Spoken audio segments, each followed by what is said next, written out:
Hi hello నమస్తే welcome to our channel. నేను మీ anchor Ahmed. ఈరోజు మనతో స్పెషల్ గెస్ట్ చూడండి. ఆ గెస్ట్ ఎవరు కాదు, న్యూట్రిషనిస్ట్ అండ్ ఫిట్నెస్ ట్రైనర్ మనతో లక్ష్మీనారాయణ గారు ఉన్నారు. అండ్ తన ఇన్స్టాలో చూస్తే కనుక న్యూట్రీ పాలిటిక్స్ అని ఒకటి ఉంటుంది. అసలు అది ఐడి పెట్టడానికి రీజన్ ఏంటిది? అండ్ నాకు కూడా హెల్త్ పరంగా చాలా డౌట్స్ ఉన్నాయి. ఇప్పుడు మనం లక్ష్మీనారాయణ గారిని అడిగి తెలుసుకుని ప్రయత్నిద్దాం. నమస్తే. నమస్తే. ఎలా ఉన్నారు? Super super. Okay. Nutri politics అనగానే మేమేమో రాజకీయాలు అవన్నీ కూడా ఉన్నాయి, న్యూట్రిషన్స్లో కూడా పాలిటిక్స్ ఉన్నాయి అన్నది మీ ఐడి చూసిన తర్వాత నాకు డౌట్ వచ్చింది. అసలు న్యూట్రీ పాలిటిక్స్ అంటే ఏంటిది? న్యూట్రీ పాలిటిక్స్ అనేది ఎందుకు పెట్టాల్సి వచ్చిందంటే, యూజువల్గా బయట చాలామంది న్యూట్రిషనిస్టులు న్యూట్రిషన్ ప్లాన్స్ పేరుతోటి డబ్బులు తీసుకొని ప్రాపర్ గైడెన్స్ ఇవ్వకపోవటము, అండ్ ప్లస్ రోగాలు తగ్గిస్తానని చెప్పేసి ఫేక్ ప్రామిసులు చేసి వాళ్ళ చేత పర్సనల్ ట్రైనింగ్ తీయించుకోవటము, అలానే ఫిట్నెస్ రిలేటెడ్ ఇష్యూస్ అయితే మన జిమ్లోకి వెళ్తే చాలామంది ఫేక్ ట్రైనర్స్ ఉన్నారనమాట. ఫేక్ ట్రైనర్స్ అంటే నేను సర్టిఫికేషన్ గురించి మాట్లాడట్లేదు, వాళ్ళకి ఏ నాలెడ్జ్ లేకపోయినా సరే క్లయింట్ దగ్గర డబ్బులు తీసేసుకొని వాళ్ళందరూ కుమ్మక్కయ్యి వీళ్ళు ఏదో పెద్ద వెయిట్ లాస్ చేయిస్తారని ఒక భ్రమలో జనాల బిఎంఆర్ని తగ్గించుకుంటూ వాళ్ళతో ఆడుకుంటూ ఉన్నారనమాట. సో అందుకనే అసలు రియల్ న్యూట్రిషన్ అంటే ఏంటి, రియల్ ఫిట్నెస్ అంటే ఏంటి, అసలు ఒక పర్సన్ ఎక్కువ సంవత్సరాలు బతకాలంటే ఏం చేయాలి అంటే సమాజంలో ఉన్న మిత్స్ అన్ని పోగొట్టడం కోసం నేను ఈ న్యూట్రీ పాలిటిక్స్ అని పెట్టానమాట. సో మీరు బయట వింటున్న రూమర్స్ అన్నీ కూడా నా ఛానల్లో క్లియర్ అవుతాయి మీకు. అవునా? ఓకే. కానీ ఇంకొకటి ఏంటి, నాకు డౌట్ వచ్చి చాలామంది కిడ్నీ పేషెంట్స్ ఉంటారు. ఒక కిడ్నీ పాడైపోతే మిగతా అవయవాలకు కూడా ఏమైనా రిస్క్ ఉంటుందా, ఎఫెక్ట్ అవుతుందా? డెఫినెట్లీ అండి. ఇప్పుడు చాలామందిలో ఉండేది ఏంటంటే, మన రిలేటివ్స్లో ఎవరినైనా సరే వాళ్ళకి కిడ్నీ ఇష్యూ వచ్చిందంటే మిగతా ఆర్గన్స్ అన్ని చాలా సేఫ్గా ఉన్నట్టు ఫీల్ అయిపోతూ ఉంటారు. అలా ఉండవండి. ఎందుకంటే కిడ్నీ కనుక ప్రాబ్లం వచ్చిందంటే మన బాడీలో యూరిక్ యాసిడ్ కానీ, యూరియా కానీ, పొటాషియం కానీ, క్రియేటినిన్ కానీ, మన టాక్సిన్స్ అన్నీ అలా పేరుకొని పోతాయి కొన్ని నెలల పాటు లోపల.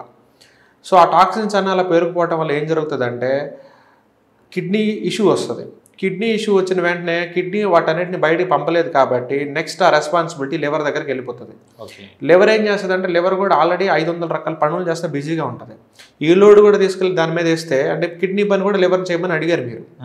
సో లివర్ ఏంటంటే తట్టుకోలేదు, చేయాల్సినంత వరకు చేస్తుంది, అది కూడా మొత్తం ఫుల్ ఫ్లెడ్జ్గా హ్యాండిల్ చేయలేదు. ఎక్స్ట్రా టాస్క్లు ఇస్తే ఎవరు చేస్తారు చెప్పండి? మన ఆఫీస్లో పక్కనోడి పని మనం ఇస్తే మనం చేయలేం కదా.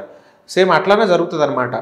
సో లివర్ కూడా ఈ 500 రకాల పనులు చేస్తూ ప్లస్ కిడ్నీ వదిలిపెట్టిన పనులు కూడా చేయడంలో బిజీ అయిపోయి అది ఓటీ చేసినట్టు ఫీల్ అయిపోయి ఫైనల్గా మన మెటబాలిజం స్లో డౌన్ అవుతుంది. మెటబాలిజం స్లో డౌన్ అయిపోయినప్పుడు ఏమవుతుంది అంటే మెల్లగా మన లంగ్స్లో ఫ్లూయిడ్స్ ఫామ్ అవుతాయి. చాలామంది డాక్టర్ దగ్గరికి వెళ్తే ఇంజెక్షన్ తీసుకొని ఫ్లూయిడ్స్ తీస్తూ ఉంటారు బయటకి లంగ్స్లో నుంచి. నెమ్మ వచ్చిందమ్మా, నీరు వచ్చిందమ్మా అని చెప్తారు. సో దానివల్ల మీకు శ్వాస తీసుకోవడం కూడా కష్టంగా ఉంటుంది. అక్కడి నుంచి నెక్స్ట్ స్టేజ్కి మన టాక్సిన్స్ అన్నీ కూడా బ్రెయిన్కి వెళ్ళిపోతాయి. సో మనకి అల్జైమర్స్ కానీ, లేకపోతే లాజిక్ లేకుండా మాట్లాడడం కానీ, షివరింగ్ కానీ, పెరాలసిస్ కానీ ఇలాంటివన్నీ మనకు వస్తాయి అన్నమాట.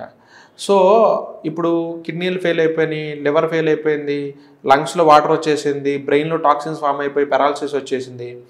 ఇక మీరు మెటబాలిజం కూడా స్లో డౌన్ అవటం వల్ల మీరు ఏది తిన్నా కానీ ఇన్సులిన్ స్పైక్స్ ఊరికనే జరుగుతూ ఉంటాయి.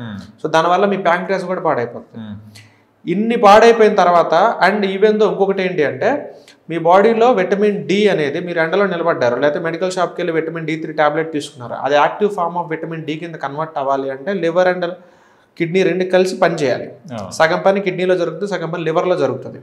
ఇవి రెండు ఇప్పుడు ఫెయిల్ అయిపోయినాయి కదండి. సో మీ బాడీలో ఎప్పటికీ విటమిన్ D3 అనేది డి కింద కన్వర్ట్ కాదు. సో మీకు ఎప్పటికీ మీ బాడీలో విటమిన్ డి రాదు. విటమిన్ డి రాకపోతే దాని డిపెండెన్సీ కాల్షియం కాబట్టి మీ బాడీకి కాల్షియం కూడా అబ్జర్వ్ అవ్వదు. సో ఫైనల్గా ఏం జరుగుతుంది, మీకు ఎముకలకు కాల్షియం లేక మీకు ఆస్టియోపోరోసిస్ రావటం కానీ, మీకు జాయింట్ పెయిన్స్ రావటం కానీ, ఆర్థరైటిస్ రావటం కానీ జరుగుతుంది. మరి ఇన్ని చెడిపోయిన తర్వాత ఇంకా హార్ట్ ఒక్కటే చూస్తే ఎలా ఉంటుంది? ఒక ఫైనల్ డే ఒక శుభముహూర్తాన హార్ట్ కూడా ఆగిపోతుంది. సో హార్ట్ ఒక్కటే ఫెయిల్ అయింది, లివర్ ఒక్కటే నాకు ఫెయిల్ అయింది, లంగ్స్ ఒక్కటే నాకు ఫెయిల్ అయింది, ప్యాంక్రియాస్ ఒక్కటే నాకు ఫెయిల్ అయిందని మీరు అసలు అనుకోవద్దు. మీ బాడీ ఒక లూప్ సర్క్యూట్లో కనెక్ట్ అయి ఉంటుంది, ఇండివిజువల్ పార్ట్స్ ఆఫ్ పీసెస్ కింద ఉండదు. ఒక్కటి ఫెయిల్ అయితే ఆ లూప్ మొత్తం సర్క్యూట్ మొత్తం డ్యామేజ్ అయిపోతుంది. అదొకటి దృష్టిలో పెట్టుకోవాలి చాలామంది. ఓకే.